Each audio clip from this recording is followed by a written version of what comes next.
good morning, good morning. So, palis na kami dito sa aming transient, dito sa Micaela Angelo. So, magpipicture-picture muna kami dito sa may tapat ng dagat. So, ang ating next destination ngayon day 2 ay yung Pagudpod Arc at ang Malacanang of the North. So, tara, samahan nyo pa rin sa aming Ilocos Adventure. Let's go! Hi guys! So, ayun, it's 9:30 ngayong umaga. So, ang second destination namin ngayon itong Malacanang of the North. Dito sa ng mga Marcos. Tara, samahan nyo kami sa loob para makita nyo rin ang kagandahan dito sa Malacanang of the North. Let's go!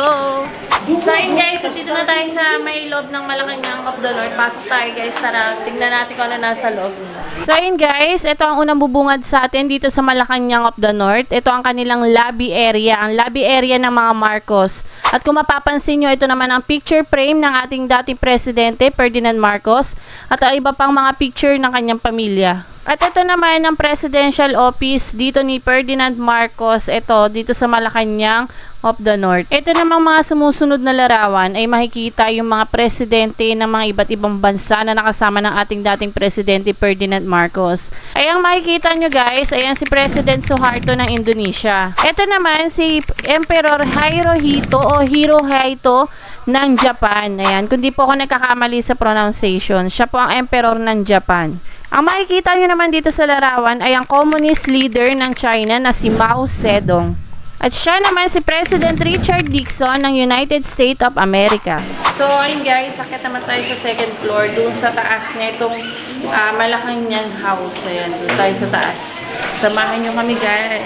Tara guys, akitin na natin ang second floor. At kung makikita nyo, may mga nakasabay tayong iba't ibang turista din na dumayo ngayon dito sa Malacanang of the North. So ito guys, ang una naming pinasok dito sa second floor, ang dating kwarto ng ating kasalukuyang presidente na si Bongbong Marcos. Ayan ang kwarto niya nung bata pa siya.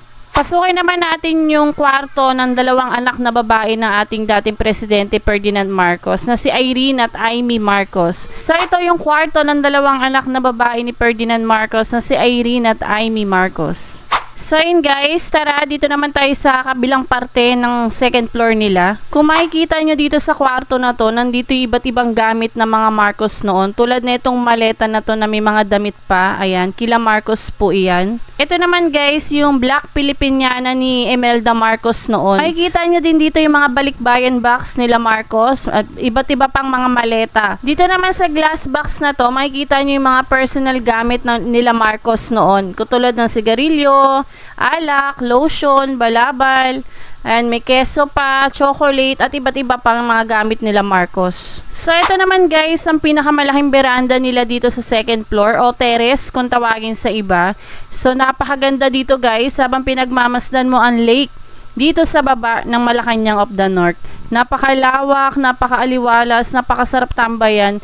Kung gusto mo magpahinga dito guys, napakaganda dito. Ang ganda ng tanawin. So, dito muna magtatapos ang aming part 1 ng aming day 2 dito sa Ilocos. Samahan nyo pa rin kami dito sa Ilocos Adventure. Bye guys!